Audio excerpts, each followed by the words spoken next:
So welcome everybody, and thank you for joining us to our September meeting of the SEA North Branch.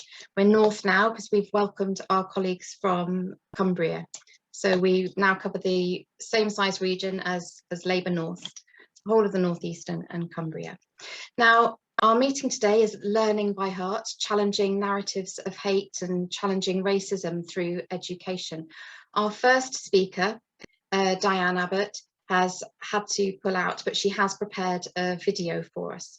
Our second speaker, Jane Lee, is here in the room already. Welcome, Jane. And our third speaker, Dr. Mary Bousted, is currently at the Lib Dems conference, and she's joining us in just a few minutes. So, Paul, if we start with the video that Diane Abbott has provided for us, please. Diane Abbott was the first Black woman MP in the UK. And of course, our former Home Secretary.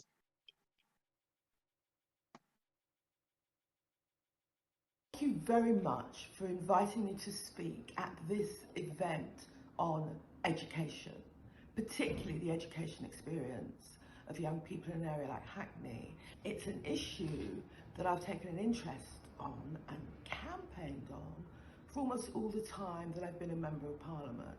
For many years, I've held events for young people and their parents and tried to learn from them and help them so we can improve their education experience in Hackney. Of course, racism is not just the issue in education. There are also issues about discrimination and issues about racism and unfairness, but all of those issues are something we have to address on so that our schools and somewhere like Hackney is giving our young people the best possible experience.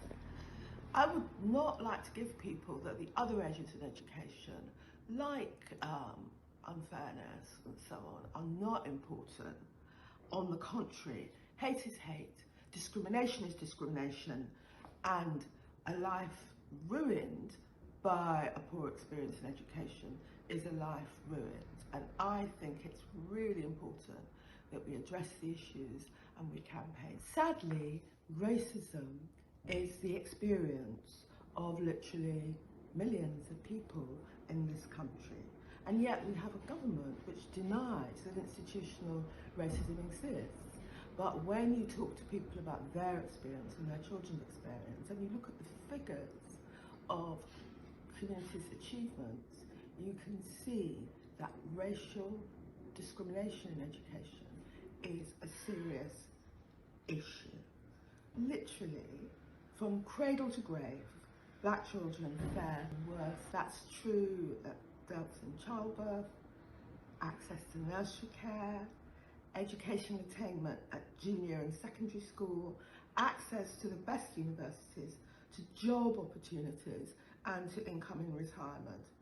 Of course, all of this affects not just education as such, but health, mental health, and longevity. But we do have a right to demand fair and equal opportunities. We have to recognise the reality of people's lives. We have to recognise the reality of racism. And I think an event like this is part of putting that debate forward. And above all, we have the right to demand change, to say that permanently poor education for the Black community is not acceptable, and that people cannot and will not wait forever until we see fairness. We have to recognise the reality of what people are experiencing, the reality of racism. Undoubtedly, and it's been the case for some time, there is a higher rate of exclusion of both Black pupils from schools and ethnically mixed white and Black pupils. Only two groups are more likely to be excluded from school: Gypsy and Roma pupils and Irish traveller pupils. Exclusions, both temporary and permanent exclusions, have sadly been rising since 2013. As Martin Neri says, the day you exclude a pupil, sadly, you can often book their court appearance a few years hence. But in England, there is slow progress, and young people from black ethnic groups are more likely to go on to higher education than average, but less likely to obtain high grades and prestigious universities. It is clear from my experience and from the research I've done about black children education that there is no reluctance or antipathy to education achievements on the part of black pupils and their families. They are more likely to go on to higher education than their peer group, but sadly their experience is blocked by external factors. There are also gender disparities which mirror the trends that we see nationally, and we see girls tending to outperform boys on most GCSE attainment measures.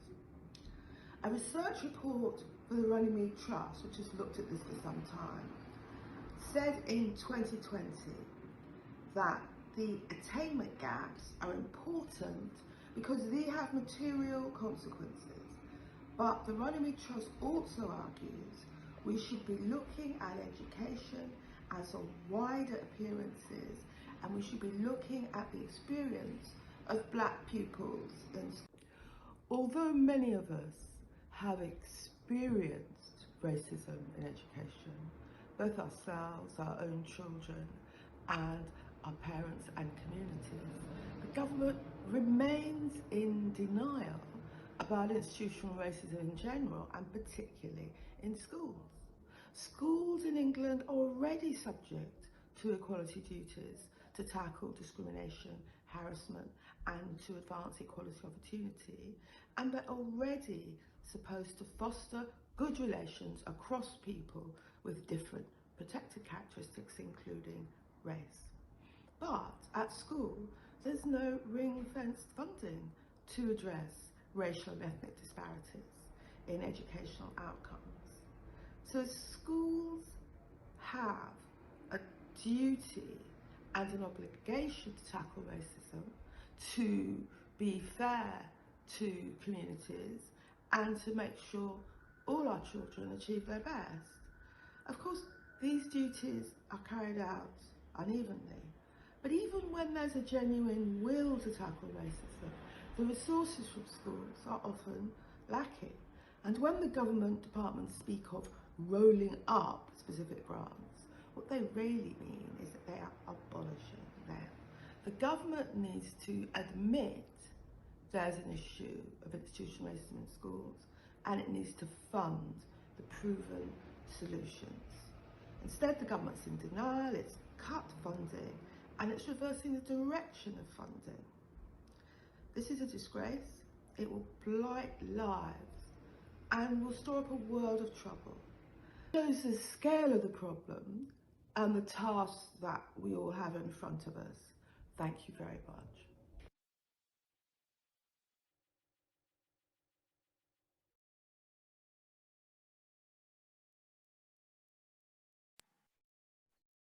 Okay, so there was Diane saying that racism is institutional, and clearly we need to work together to bring about change, to create safety. Schools, colleges and universities should be and must be safe spaces for everybody.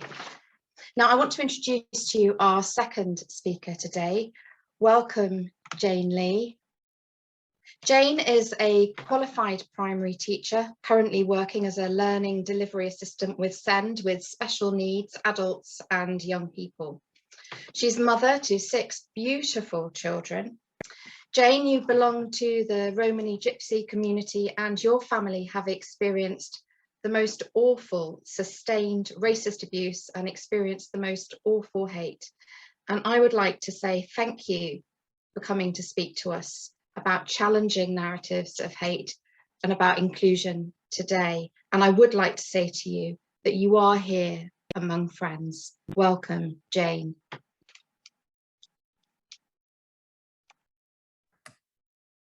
Hello, everybody. I'm going to start by just, I haven't really prepared anything. I like just to give you examples, and it's usually how I kind of work best. So I'll give you it from both sides, because I have worked with Gypsy Roma traveller groups and other vulnerable groups, and also obviously experienced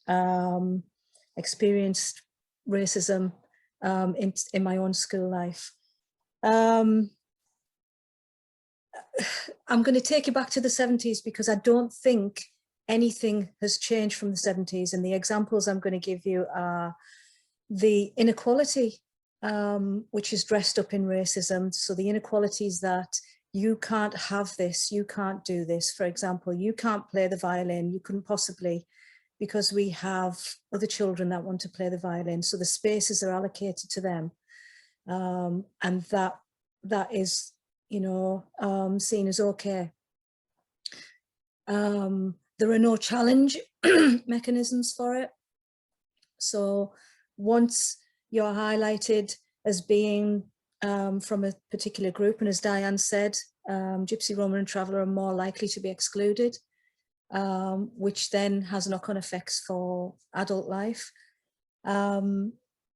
That's it, you're labelled, and that label is firmly around your neck, and you continue with that if you continue in education. I think the stereotyping is one of the things that allows racism, especially in schools, because often staff, children, all the stakeholders don't understand. They especially don't understand differences between the different groups, and you know, why it's important to understand those differences. And a really recent example is on Thursday, I was asked by a friend to assist somebody with a third-year dissertation who wants to write about Irish travellers. And I was the person to talk to, and I said, I don't know. And this is somebody who teaches in a sixth form. And she was really offended that I said, I can't help. And she doesn't understand why I can't help. I'm a Romani Gypsy, and I don't know in depth about Irish travellers because I'm not an Irish traveller. And it's that kind of level of stereotyping and ignorance that we're faced with. The funding issue, what Diane mentioned, I'd like to talk about that, because the funding is, we all know there are issues. We absolutely know there are issues within education, not just with racism and with how it's tackled or not tackled. However, Black and ethnic minority groups, Gypsy, Roma, Traveller, they are all on the lines for underachieving, for moving on to higher education, further education, for getting the best paid jobs or well-paid jobs, decent jobs. It has impacts on health and everything else. But what they've done is, instead of putting the money into that and addressing that, they've completely pulled it.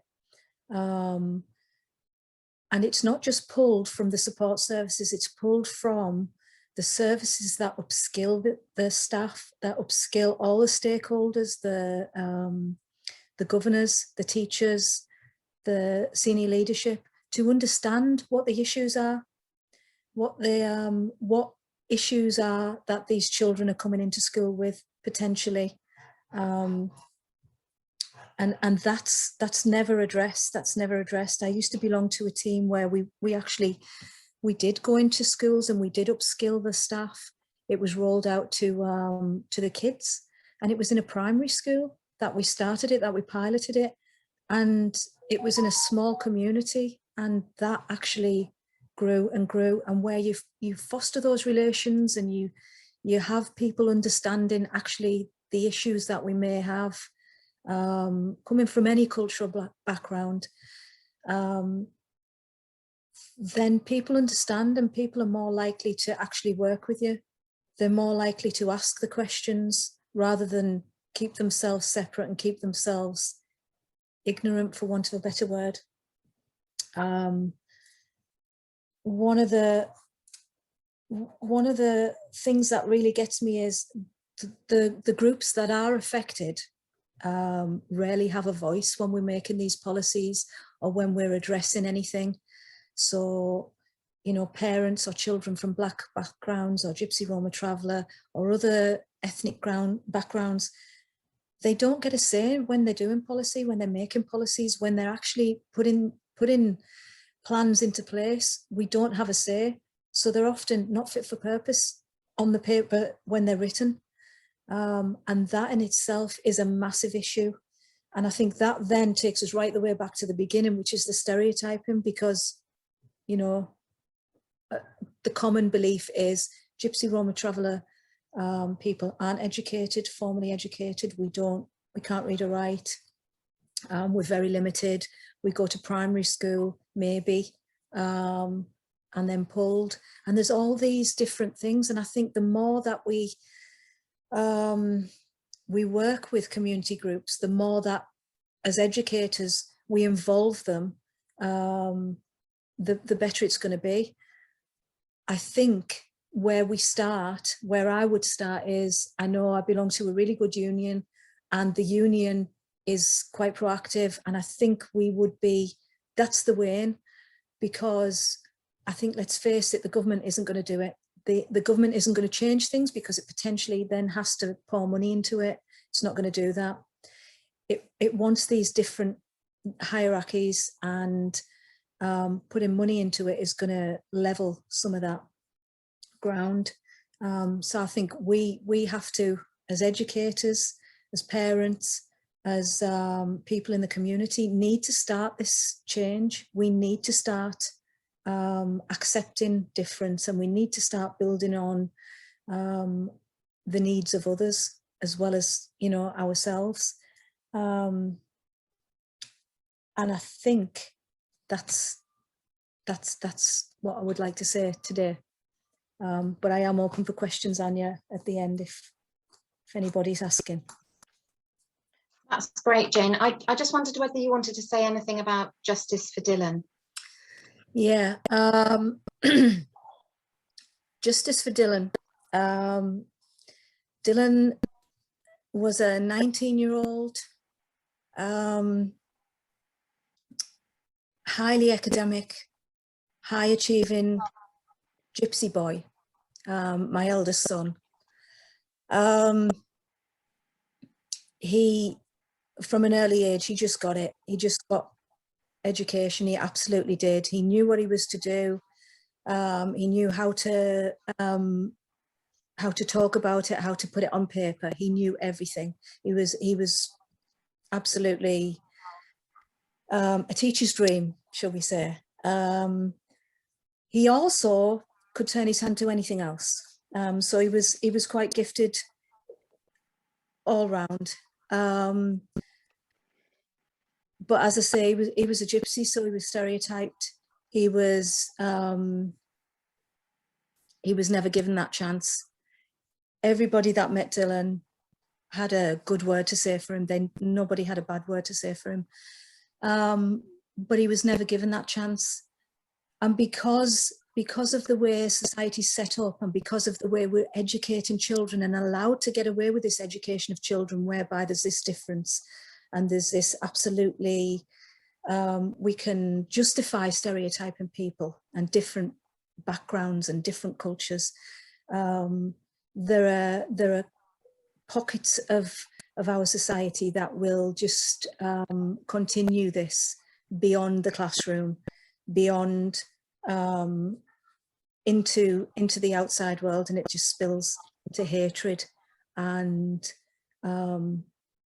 antisocial behaviour, and it really is just absolutely vile.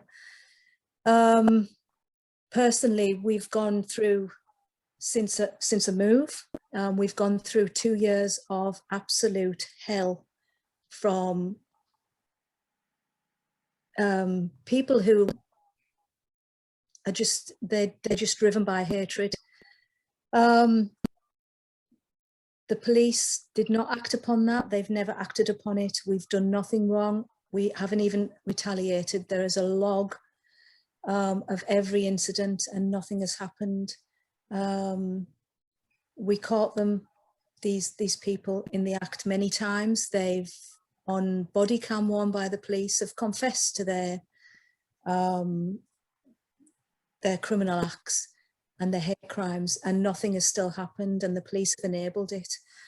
And what happened was, after the last set of incidents in March, whereby there was an arson, and there were 2 more acts of criminal damage and harassment.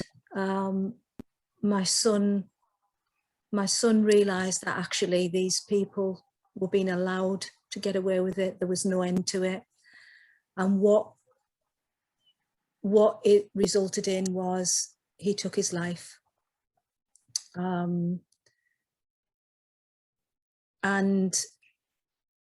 this needs to end now, because Dylan could have done anything with his life. And these people that say this, that do these crimes, that say these things about ethnic groups, about gypsies and travellers, the thing that stings is they claim that we can't read and write, we're illiterate. They treat us subhuman, and they want us, they claim they want us to be educated. I went right through education, and I paid my way through a degree and a master's course. I've paid my way into teaching, qualified teacher status. That changes nothing, because my ethnic status is still there and I refuse to take it off any form. The same with Dylan. He's gone right through education. As I say, he could have done anything with his life, but nothing changes because of that ethnic status. We've played the game. We've played the game in that we went through education. So where does it change? We need to have something threaded from reception year, from right the way in there, right the way through. And it needs to be big and it needs to be bold, because we can't have future generations continuing to think this is right. And we definitely cannot have them thinking it's right when the government is now allowing the law to be on their side and to be allowing it and enabling it. It's not just one life, it's one life in my family. This is suicide rates amongst young gypsy males is high, and it's high because nothing's addressed. We need to do it, and we need to do it through education. That's our first. We have innocent 4- and 5-year-olds sat in front of us for 6-7 hours a day, and that's the way to get it in there. That's the way. They need to grow up with it, because potentially they're getting the other side of it from parents and family members, and we need to change that, and we have the ability to do that, and we need to push for that. So just to kind of summarize, the Justice for Dylan campaign is I aim to get justice for my boy, and I absolutely will, and I will get justice in the courts, and I will be vocal about it, and I will use a platform wherever I can to push that note that actually we are equal. We want to be educated. It's the education system that often pushes Gypsy Roma traveller aside and excludes, highest exclusion rates, and doesn't allow that two-way process. So yeah, I think that summarises where I'm at the minute, Anya. Thank you, Jane. Thank you for that. I have got so much respect for you. If there is anything that our SEA North Branch can do to publicise and support you with your campaign, then we would like to do that. I'd now like to introduce our third speaker, Mary Bousted. Dr. Mary Bousted, welcome. Thank you for hot-footing it from the Lib Dem conference to join us this afternoon. You are Joint General Secretary of the NEU, of the National Education Union. And can I just say that you and Kevin have been doing a fantastic job of holding this government to account during the pandemic. But of course, you're here to talk to us about learning by heart, about challenging racism and narratives of hate in education. That's what we're here to talk about today. So Diane said in her video, Mary, that exclusions of Black children, Gypsy and Roma traveller children have been on the increase since 2013. Clearly, something needs to be done to ensure that we have inclusion. We need a systemic change. So I know that you've been doing a lot of work in the NEU, particularly with Daniel Kebede, your new president, and you've created an anti-racism framework. So perhaps you would like to talk to us about that today. Over to you, Mary. Thank you. And I didn't make the mistake that I nearly made about talking on mute. So that's very good. That will be, you're on mute will be the new catchphrase of 2021 and 2022. So thanks very much for inviting me to the Socialist Education Association Northern meeting. I'm really delighted to be here, and really I couldn't hear all of Diane's speech because I was at a fringe meeting at the Lib Dems, actually talking about the current exam and qualification system at secondary level.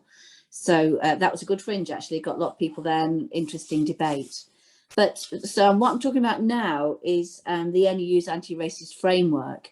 But just a little bit about myself, really. I think it's always helpful to know a little bit about the person who's speaking to you. So I was a teacher, then I was a teacher trainer, and I ended up being head of education at Kingston University before I became General Secretary of the Association of Teachers and Lecturers. And now with Kevin Courtney, I'm Joint General Secretary of the National Education Union. We have 450,000 members. We're the biggest education union in Europe and the fourth largest TUC affiliate. The union is not affiliated to any political party. None of the education unions, well, none of the teacher education unions are, but we have in membership leaders, teachers, support staff, and people working in a variety and range of roles in education. In 2017, just a little bit about myself. I always taught in mixed schools, mixed in terms of their class intake, but also mixed in terms of their cultural intake. So the second school I taught in had the pupils spoke 32 languages other than English at home. They came from all over the world. It was Whitmore High School in Harrow, and they may have been second or third generation immigrants, as well as a lot of white working class pupils. So it was an interesting mix, at times a volatile mix in the school, 1,000 pupils. I went there as head of English, and I immediately saw that the curriculum was not right. It was, first of all, we were streaming, so I went mixed ability. There was a big kickback against that, and I said, well, that's fine. If you don't want to teach mixed ability, that's fine. I'll just take all the top sets. And with that threat, everyone decided that mixed ability was a much better idea. And, you know, just going mixed ability meant that we stopped having segregation along class and ethnic lines, because what was happening was that the middle class white kids were in the top sets and the working class black kids were in the bottom sets. And we went from a department that got something like 20% of the pupils through GCSE English and English literature with a grade C. We went to about 80% within 3 years. And that was a lot of hard work, but we did that. The other way I changed the syllabus was I looked at the syllabus, and basically the authors that you studied were pale, male and stale. And so we introduced working class writers, Sheila Delaney, A Taste of Honey. We introduced literature from around the world. So writing from the Caribbean, from Africa, from India, from China, from Malaysia, and we prioritized the communities and the nations where our children were coming from, so that they could see that people like them were authors and published authors, and that they could see their culture, their history portrayed in the literature that we were studying. We didn't see that as a minus. We still did Shakespeare. Everybody did Shakespeare. There was still a good mixture of English classic and English new literature, but we saw this as an enrichment, and we greatly strengthened our work through doing that. And the third thing we did for all our pupils was taught them about standard English and the difference between a dialect, an accent, and standard English. And we taught them about the language of power. We did that through speeches from Shakespeare, Nelson Mandela's speech when he was sent down to life imprisonment for being a member of the ANC, through Sojourner Truth's speech when she says, "Ain't I a woman?" Freed slave who's saying that she can't vote. She's going, "Ain't I a woman? I've ploughed and I've sowed and I've borne children and I've done all the work that man does, and yet I can't vote. Ain't I a woman?" And saying what a woman is. And we taught rhetoric and the language of power, and all our pupils learned to do speeches. It wasn't just some kids learned to speak in public. It was a requirement of the syllabus that we got everyone speaking aloud. Some of them needed a lot of help to do that and a lot of support, but we saw that was a life skill, the ability to speak well. And it's something which is not, with the exam syllabus we've got at the moment, one of the things which is a casualty of that is oracy in schools, language to learn, but also language to present your case. When I think about my own career, obviously the ability to write is really important. Obviously the ability to assess evidence is really important.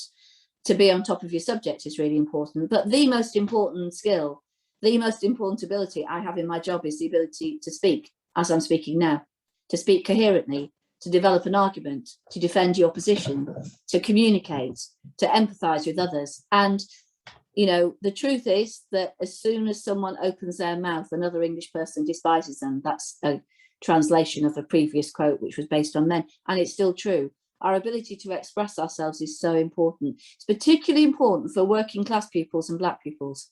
It's particularly important that those who will not, those who need to go in, because the job market and life is going to be harder for them. They are going to face discrimination. So the way that you do that is to support those pupils achieving the best they can in their academic career. And you do that by making it relevant, interesting and challenging, but also developing skills. And that's what we're not doing sufficiently in our education system at all at the moment.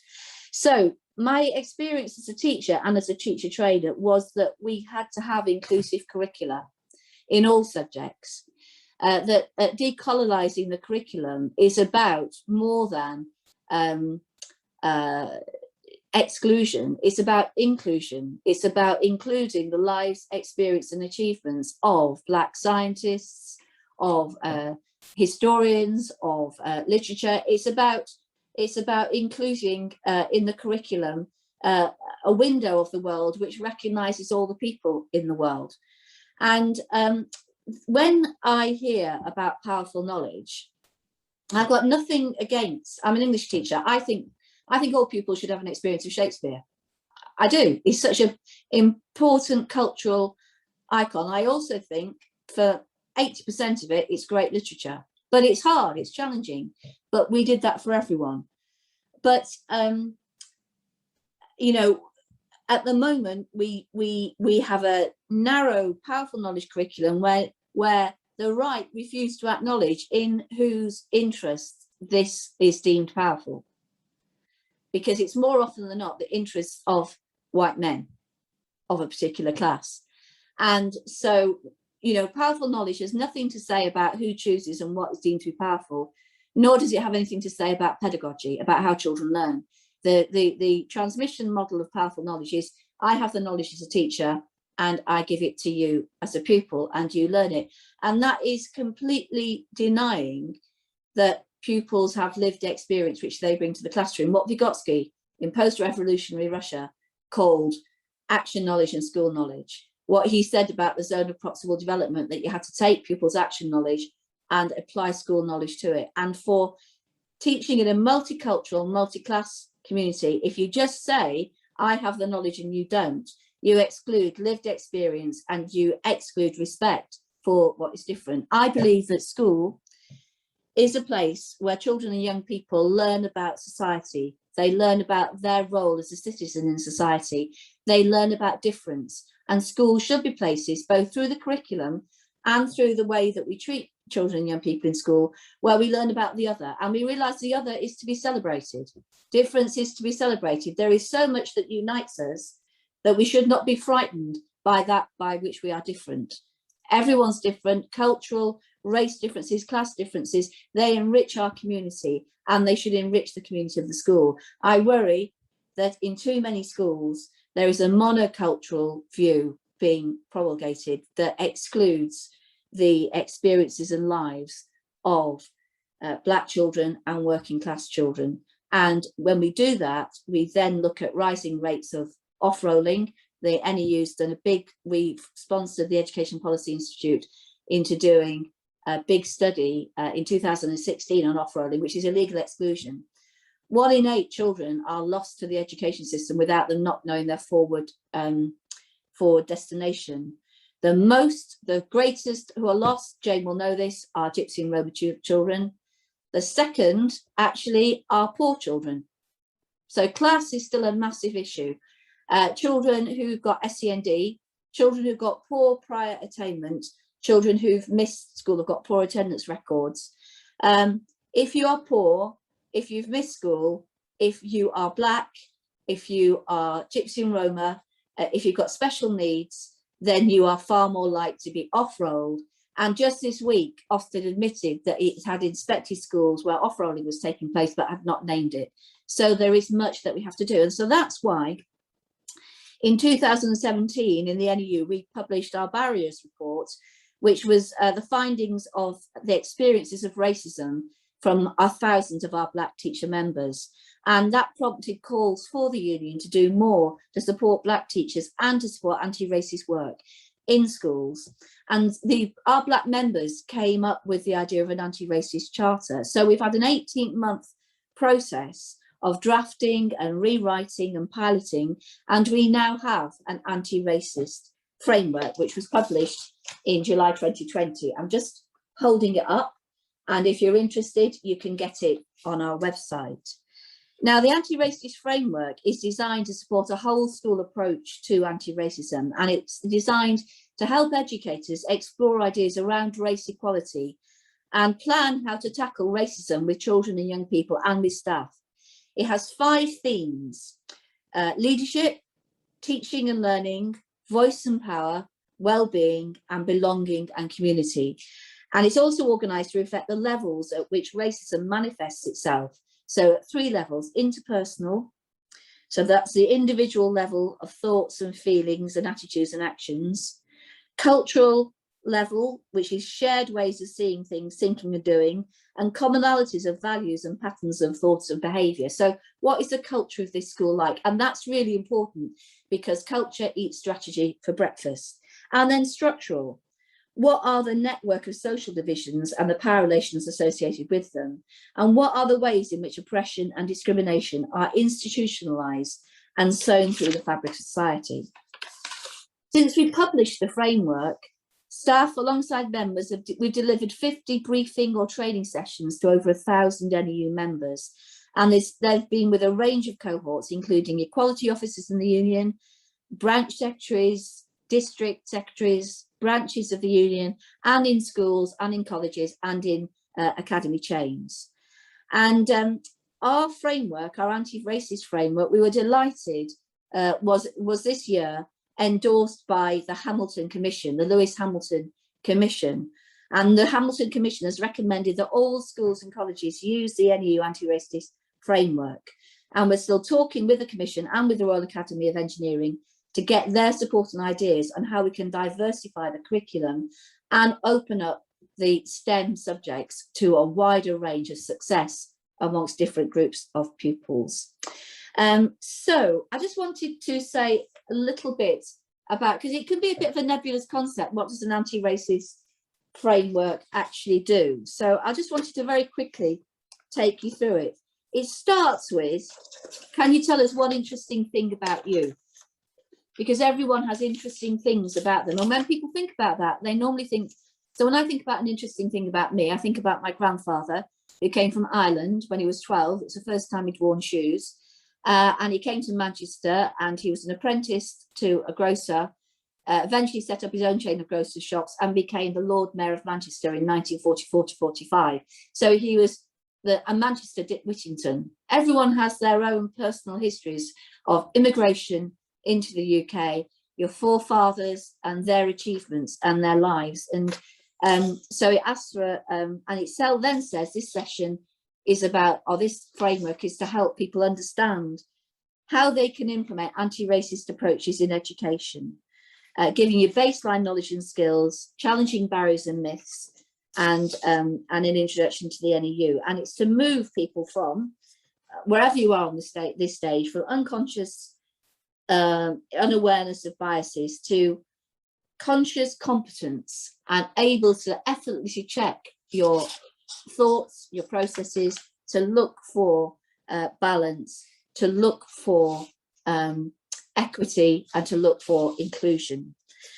It goes through exercises. So we have group exercises. So, for example, one exercise is, what issues of race concerned you or were in the news over the last 18 months or so? What's been surprising? What's been positive? Just to get people talking and to get people to understand. We know, you know a lot. You know more than you think you do. This is something that you're coming to. Just like Vygotsky, you have lived experience. You know this. You have a base on which to be able to talk about these things. But we've all got to learn more. We then do another exercise, getting started. So, these are things you hear amongst education staff, unfortunately. We have so few Black students, so there's no need for anti-racism. You hear that still in largely white schools. And of course, in schools for largely white pupils, you actually absolutely have, a huge need to have an anti-racist initiative, because school has to be a place where those pupils learn that they are going to be living in a multicultural society. The school is not their entire world, and school should be about preparation for life. So we treat everyone the same. If anyone says that, they don't. They don't treat everyone the same, because everyone's not the same. So we take people through a series of statements where they can reflect where they are. And then we argue for a complete education. And we argue if all children learnt about global histories and colonisation, we would have a better collective understanding of how race is constructed and used. And that would mean we're all better equipped to challenge racism more effectively. We then take, this is for our members to try and implement in their schools. We take them through becoming an anti-racist. Where are we on a continuum between fear, I deny racism as a problem, I avoid the hard questions, to recognizing racism as a problem and understanding my own privilege in ignoring racism, to I promote and advocate for policies and leaders that are anti-racist. I speak out when I see racism. So what do we need to know about? We say that we need to know about anti-racism, we need to know about the Equality Act, trauma, how does racism affect individuals, decolonizing the system. I can never say decolonizing, I always say decolonizing, but it's decolonizing. It's a word that I never get right, so I apologize for that. But decolonizing the system, what is it and how can we do it? And what are conscious and unconscious bias and stereotypes? What makes someone biased and how can we change that? We educate members about the Equality Act. On the 6th of April 2012, schools were required to publish information showing how they complied with the new equality duty and set equality objectives. And they need to publish and update the information at least annually and publish objectives once every 4 years. We think this is a statutory duty which is more honoured in the breach than in the observance. We remind schools and leaders and educators that there is a statutory duty to comply with the equality duty. And the public sector equality duty is to eliminate discrimination, harassment and victimisation and any other conduct that is prohibited by the Equality Act of 2010, to advance equality of opportunity between people who share a protected characteristic and people who do not share it, and to foster good relations across all protected characteristics between people who share a protected characteristic and those who do not share it. That promotes a lot of interesting discussion, because a lot of people don't know about their duty under the Equality Act.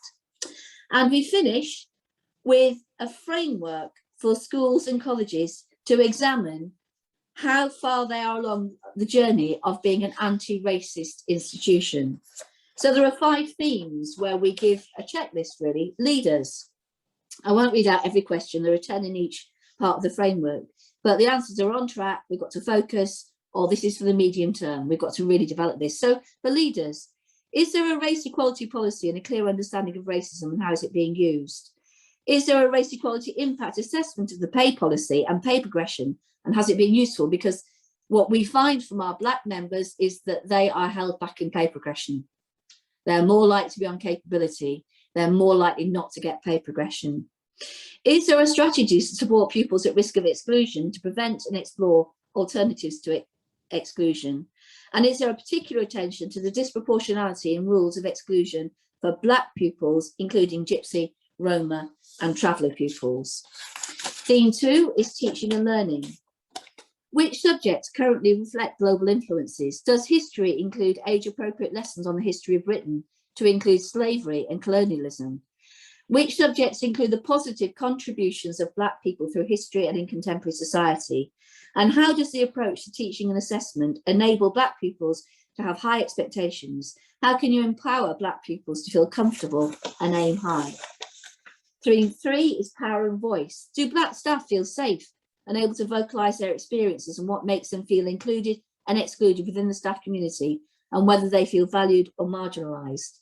Are there clear guidelines in place for reporting and dealing with racial discrimination, harassment and racist incidents? And are such guidelines being used? All this goes back to monitoring. Otherwise, you get policies in filing cabinets, which may be updated every year and maybe dusted down every 4 years. But unless you have monitoring, you have no idea whether those policies are being used. And any school which says we have no racist incidents here, it's just the same as saying we have no bullying here. Neither statement could possibly be true, because schools are microcosms of society. And if there is racism in society and bullying in society and discrimination in society, unless you counter that, you will find that in schools too.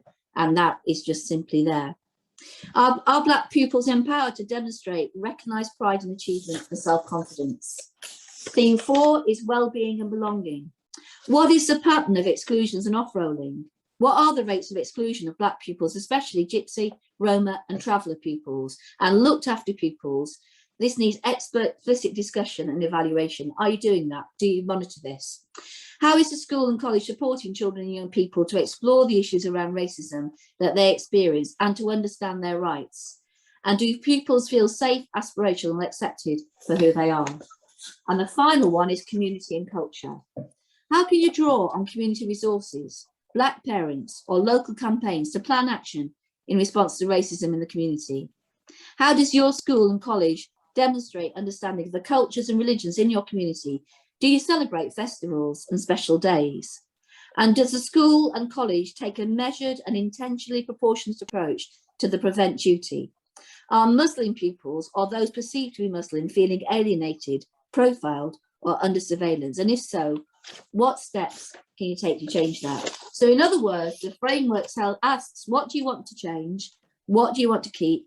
And how do you want to start? We know that we are very proud of this anti-racist framework. We think it provides a starting point, not an aggressive, threatening starting point, but an open starting point, which starts from the basis of we are people of goodwill. We want to do the best that we can. I find that if you start from the notion that people have got goodwill, they are much more likely to be able to admit where they are failing, admit their ignorance and do something about it. Not always, but that's been my experience in life. So we start with, we want to do this better, and here is a way to do just that. And so that's what I wanted to say. I'm really sorry, I can't stay. I've got to go to another Zoom. I've got a branch meeting that I have to now make an appearance at. I've got 5 Zooms today, and this is my second of 5. But Anya, if you want to ask me a question, I can do that, but then I'll have to go. That's great, Mary. Thank you very much. If we've just got one question, and the question that I want to ask you is about the labelling of people and of communities. And in that framework, and I've read the framework, and I think it's very comprehensive. I think it's very straightforward and actually very obvious. Why aren't we doing this already? I think it's great. But but I have concerns about the way that we're calling people Black. Does that cover Black and Asian and minority ethnic groups? How did that decision come about to use that term? And is there a better way forward? There's a big debate in the union, and we use Black as a political. You know, there's two theories of the use of that word. We use Black as a political statement that the issues that the discrimination felt faced by Asian people, by Chinese people, by Gypsy Roman traveller.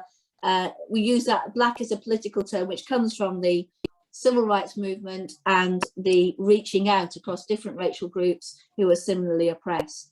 So that's used. I think in the union, we have to do more to educate our Asian members, our Gypsy Roman traveller members, our Chinese members of that particular use of that political term, so that to ensure that it is inclusive, so that they can see that they are part of that. Part of that is to explain the political use of the term Black.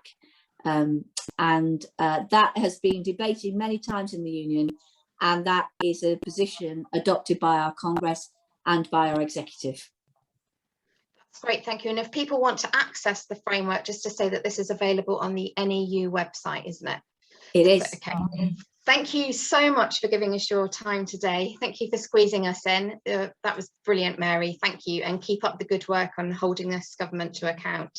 I'll do my very best, Daniel. Thank you very much. And thank you for all coming along and listening to my few words. And I'd just like to say, Jane, I found your talk profoundly moving, profoundly informative, and you are a highly articulate and strong advocate for your community, but also for the power of education generally, and for the right of all communities to be educated. And I am sad beyond words for what happened to your son. So thank you. It was a privilege to listen to you. Thank you. Thanks, Mary. Okay. Bye-bye now. Thank you. Thanks, Mary. So I'm going to open up the room for comment and debate then. Would anybody like to contribute?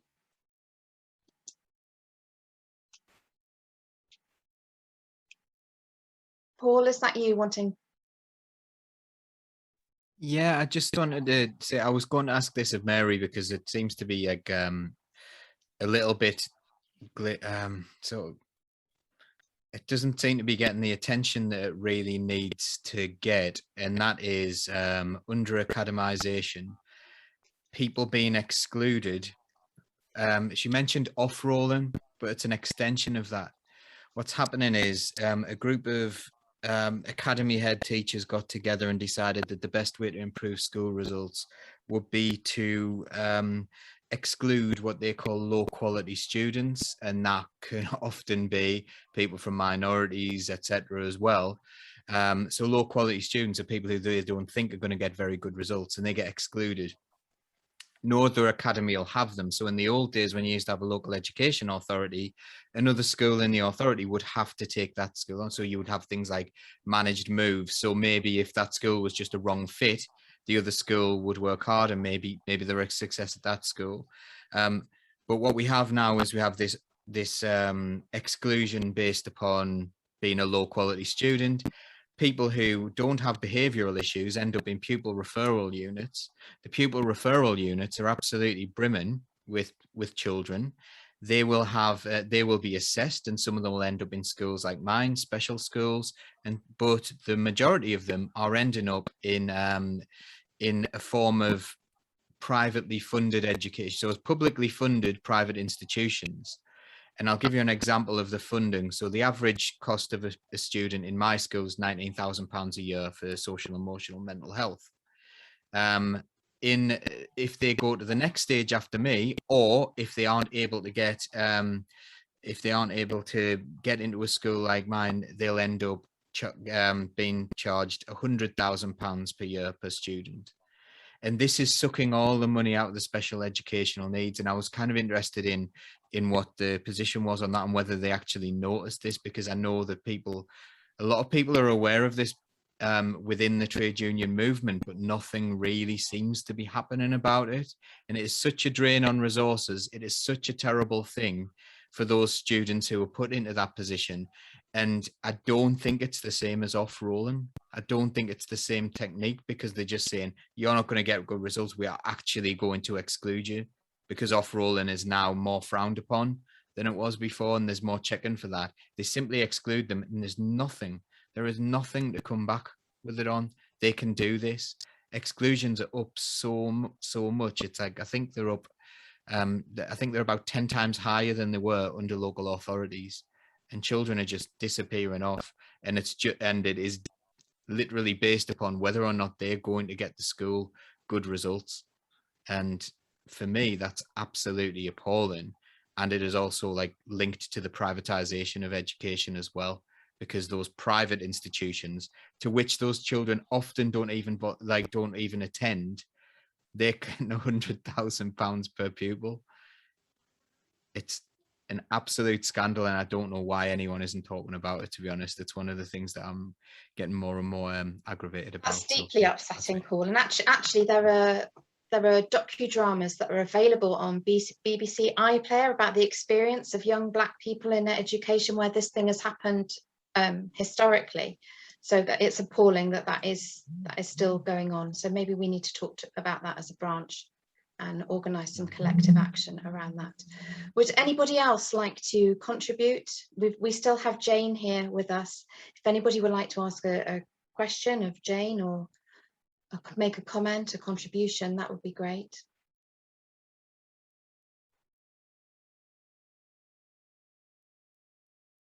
John, do you want to unmute? Yes, sorry, it's a very minor comment. I was thinking of the Mary Bousted's notion of teaching rhetoric at school, which interests me because I have no real experience of schools at all.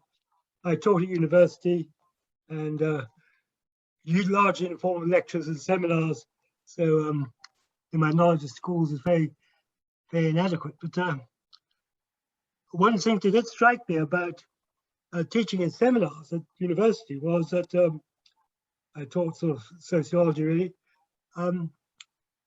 is you would get a seminar in which you know, some of the children or young adults, I suppose, would come from slightly deprived households, and others came from very well-established households. And what struck me very often was the extent to which the people from better households, put it that way around, or better schools, would deny or use their abilities to deny the people from less well-off households. And what I'm trying to say is, this actually shocked me. You know, I sort of, gosh, you can't say that. You shouldn't say that. It's rather like saying, you know, you might be good. A trivial example would be, example I came across recently. Somebody said, somebody did something. I said, oh, you can't do that. They said, yes, I can. I'm entitled to hit girls. This is a boy, small boy. I'm entitled to hit girls. I said, no, you're not. That's not within your purview. But you can't do that sort of thing. And I was told to shut up for saying something like that. And equally, what struck me about this university situation was the extent to which, if I'd said to these gang of upper class boys, I suppose, sorry, I'm not tolerating that. You're out of my seminar, you know, until you learn better. You know, Socratic method is Socratic method. I think you expect in using Socratic method for people to obey the rules. You're not obeying the rules at the moment, so you're out of seminar. And if I'd done that, of course, I would be, well, yes, you might imagine, so hauled for the head of the department for being discriminating against various groups. And it seems to me that in some sense, Mary is talking about that sort of thing but I would like to see it go much further. That's all. Okay, That's thank solved you, my John. problem for me. Thank you. All right. Thank you, John. How awful for anybody to be holding that much hate inside themselves for anybody else. I'd like to go to Steve next and then Panita. So Steve, would you like to unmute, please? Yeah, thanks. Very, very informative. Thanks, particularly on the JRT issues this morning. There's a lot of stuff I didn't know, to my shame probably. I'm asking kind of, I'm involved with the WEA as a branch secretary and in the wellbeing new branch that's forming.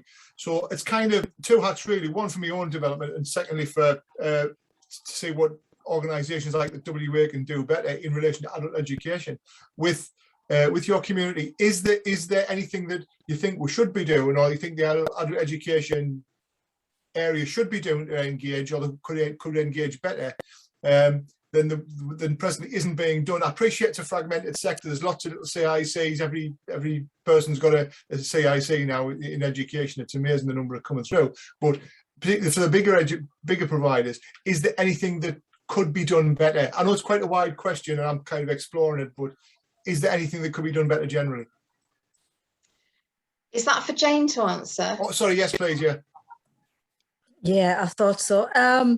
What I was going to say is I've accessed when my children were small, I've accessed different courses from the WEA. One in particular was breastfeeding counselling, and I went through that.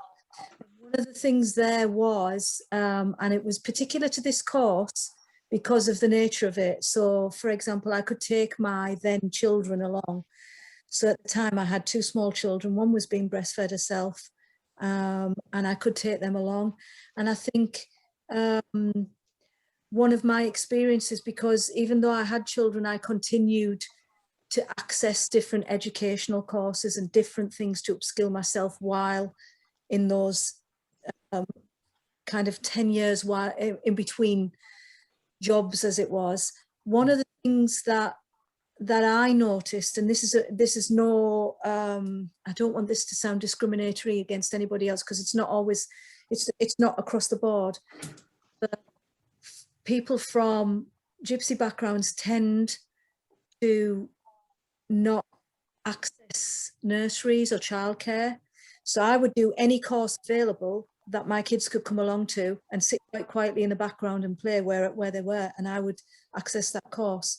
Putting on a creche or childminder isn't always something that will draw somebody in from potentially the gypsy community.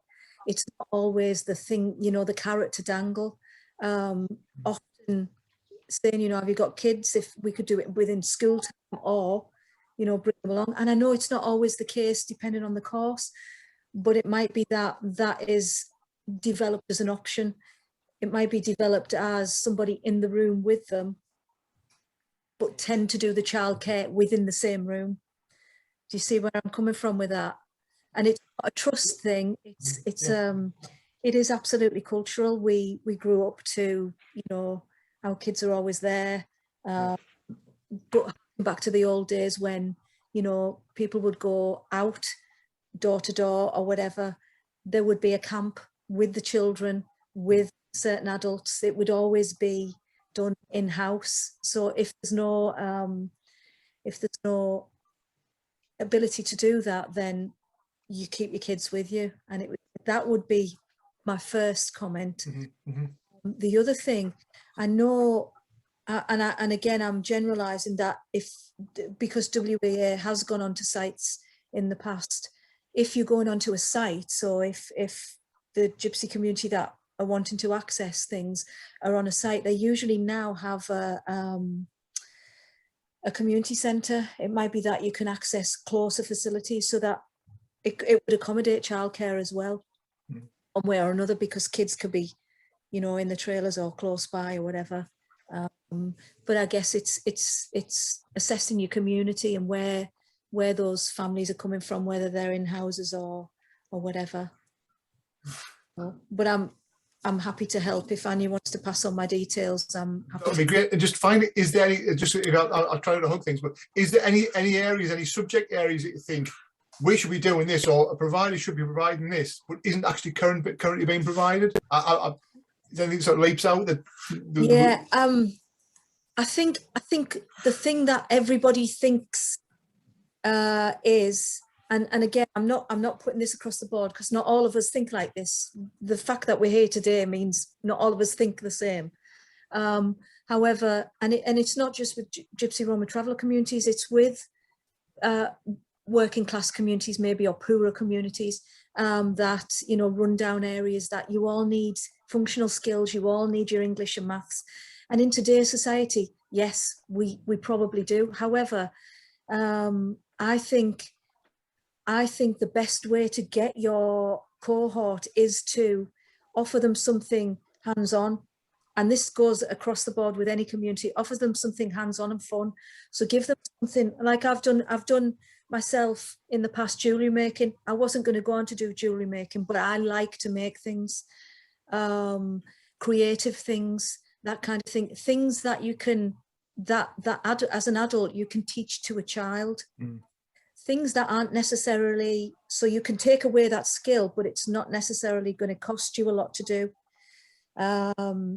Upskill people that way. Then you've got them in there, throw in the other courses, throw in how it sits alongside, you know, other things, throw in how it can support their children's learning. That's always a good one. I've done sessions in school with the kids and then invited in, and then it ended up, so for example, Gypsy Roma Traveller History Month, I was first doing it with just particular children in one school, because that head teacher was really, she wanted her kids all upskilling, all to know about, you know, these kids and their culture and where they came from. And I did a project with these kids and they presented it to their classes. We then built on that the next year, and we included their classes, so their classes were all involved with it, and then their classes rolled it out to their parents. Then we did an assembly, and it's just building on that, and that was then the community talking about it. And I think it's how you can grow that. So you start with your creative courses maybe, and then ask them the question. Don't give them too much choice. Give them what you can deliver. But also give them, in an ideal world with perfect funding, what would you like to see? And maybe that actually that's not so big an ask, that you will be able to do that. But I think if you look as if you're giving somebody choice, it's like asking your kid, what do you want for tea? Do you want this or this? You're going to cook one or the other anyway. But ask them, what do you want? And they're going to think they've won. But you know, ask them and then give them that random choice. If you could, what would you do? And it's, you know, you're going to hook people, and you'd be surprised how much people really do want to learn. You also could turn it around. What can you teach us? There are so many skills that actually, what would you like to teach the community? Peg making, flower making, oral history, that kind of thing. You know, you could do it out, and you know, it's forest skills now, isn't it? Couple of generations back, you know, that was life for my dad. You know, they had to light a fire on a morning before they could do anything, before they could, you know, make a cup of tea. It's that kind of stuff, that life skills, potentially. Yeah.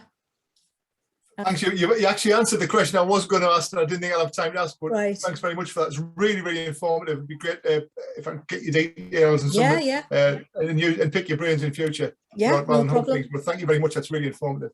Yep, no problem. Thank you, Steve. And thank you, Steve. And thank you, Jane. And actually, Jane, what you're talking about is non-formal education. And this is something that I feel very strongly about. And this is why I'm so sad, deeply sad actually, about the fact that we've lost the Erasmus programme, because the Erasmus projects were centred around non-formal learning, teaching through something else. And also in every Erasmus project with the underlying themes of inclusion and anti-discrimination. So we have lost a lot in using Erasmus. But I'm just going to go to Panita now. Panita, welcome. Hi, yes, sorry, I kind of missed some stuff. So what I have to say may or may not be, may or may not have been covered. And I suppose building on what Jane was saying and what Mary said, I suppose there are some perhaps challenging thoughts I might have to propose here. So some of us, I mean, Sheila and I have been around education and anti-racism for the last, I don't know how many decades in the Northeast, on and off, and certainly Sheila for a long time. So for me, there are 3 different levels, individual, group, and a system level, which no doubt was covered earlier. And very briefly, I think it's from my experience anyway in education, it has to be a very different lens through which we look at education. So some of the examples and specific examples that I would give are Mary, for example, and I would have asked her this question actually, and would have questioned some of the language she was using even now, which is that children already have a language. So they have a language which is additional to English. And we really need to use a different form of language when we talk about bilingual and multilingual children. Most of those children are already born in this country, so they're not immigrants, unless they've come from another part of the world, absolutely, but they still have a language other than the language that the teacher usually is speaking, or the adult in the classroom. That's what I mean about the lens through which we look at the whole thing. And I think some of what Mary had to say was about mainstreaming, but some of it was also tokenistic. So for example, culture, one of the exercises, certainly I'm sure Sheila did this in her experiences, one of the things I used to do, and I worked in Northumberland, by the way, for 3 years on a project to do with how do you promote education in a mono-ethnic cultural society, or monocultural society. And that was in the early 90s we're talking about, you know, so it was after the Scarman report and the Brixton disturbances in this country. And that was in Northumberland, White Highlands of Northumberland, and all of the issues and the kind of proposals from NAS, from the NEU, are the kinds of things that were already sorted and discussed at the time, and the kind of things that were raised with educationalists. And so for me, culture, if you do an exercise about what culture is, I'd like to know what everybody else's culture is on this call, because multiculturalism is something that people have talked about for a very long time. We need to learn other people's culture, whereas actually that isn't anti-racism. So I guess my challenge to to all of us would be, what are the projects that have gone on? And there are lots of projects, and most of anti-racism is about projects. They're not about mainstreaming. So Black children who were made educationally subnormal in the 1950s and 60s are still going on, which is something that we talked about today, you know, about special educational needs. So the reason I mention that is that most of the landscape hasn't changed. There's a lot of tokenism. And what we have to think about is what happens to individual teachers and school staff that are Black, and I would use the term Black, which is a political term, and I think a question was asked about that. What happens at a group level? So if you look at the data around groups of people, and I would join race and class into this, something that Jane mentioned. It's absolutely right that, you know, those from working class, Black people from working class backgrounds, we don't, even those people who are in the Labour Party don't join those two things and understand the commonalities around race and class. So at a group level, it gives you an idea about what's happening to a group of people, whether that is of Romani descent, Romani people. And actually, when I worked in Cleveland, children from Romani background, traveller background, there was a green card that meant that their curriculum, they could take that green card and what they'd learned in their previous school, so that there was a level of continuity in their curriculum when they moved from one site to another. And that kind of thing happened in the 1980s and 90s. I don't know whether that happens still in education, but they're still outside of the education system, and a lot of racism against Romani people, which is to do with the way the education system perceives the fact that Romani children, you know, are not able to learn or are being in a way discriminated against, and that is a form of racism anyway. And the final thing is a systemic level. Some of the things that Mary was talking about, if we are really serious in the SEA about an anti-racist education, and we have to take account of the change in the system, the whole school system, academization and so on, then we have to have a very different lens, as I said, around the education system itself and the curriculum. So what Mary proposed and what she was saying when she was head of English, and what they did in her school, quite a lot resonated. However, it goes beyond even. Today is not the time. I can't, there's not the time to kind of go through the detail of what an anti-racist curriculum should look like. Plenty of books have been written about it, by the way, and they still resonate. So if you read the book, if you read the report, Murder in the Playground, which was in the 90s, you will see that sets out with Gus John and others. It was Ahmadullah who was murdered in the Manchester playground. It sets out the whole curriculum and what the education system, systemic level, what the education system should look like, and at local authority level, at school level. It sets all that out. So I guess my overarching point is, it's great, that we are talking about this today.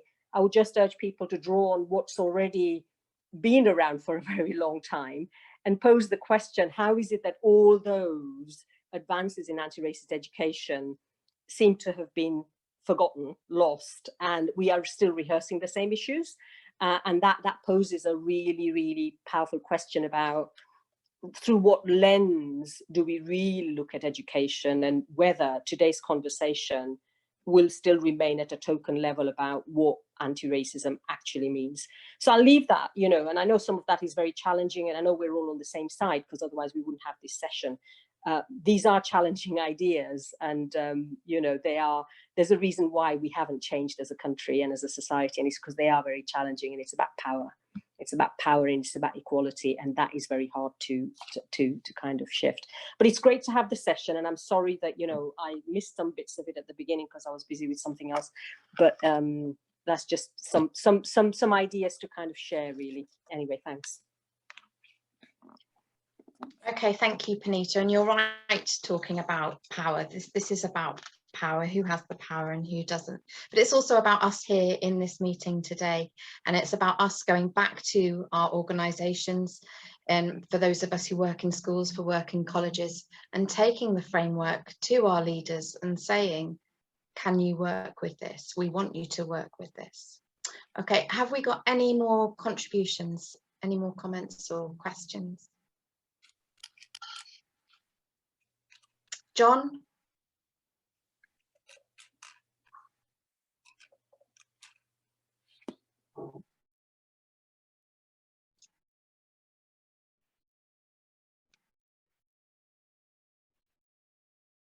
John, are you trying to unmute? Just a question for Panita, really. I rather agree with her, but I wondered how far actually views and as those of many other members of the panel are reflected in the recent policy forum for the Labour Party conference on education. If you're asking me that question, I have no idea, and I think the Labour Party has some way to go. In the 2019 manifesto and the 2017 manifesto, it did go towards an anti-racist, decolonizing the curriculum statement, and I think it went some way towards that, certainly as a policy. I don't know whether the Labour Party is going to stick to that. I think there is a Labour Party reflects the wider society. It reflects all of the issues that I've raised today, that because it's a choice, isn't it? So Jane mentioned a choice. There is a choice to be inclusive, and there's a choice to be exclusive, and the choice to be exclusive is easier, John, than to be inclusive. And I think inclusivity is very difficult. So the answer to your question is, I wait to see what the Labour Party will adopt as its policy. And, if it doesn't go further and faster from the 2017-2019 manifesto, then obviously it's going backwards on race equality and generally on equalities. Just a quick agreement there. Just my impression on relationship to health, at least, or health and social care, has gone backwards since 2017, 2019. So I'm a bit alarmed. I thought it might be the same, and you seem to support that notion. It might be the same relation to education. Thank you. Okay, thank you, John. Thank you, Panita. And I would like to say a great big thank you to all three of our speakers today, to Diane Abbott for contributing the video, to Dr. Mary Bousted, and absolutely most of all to Jane Lee for joining us today. Thank you so much, Jane, for your time.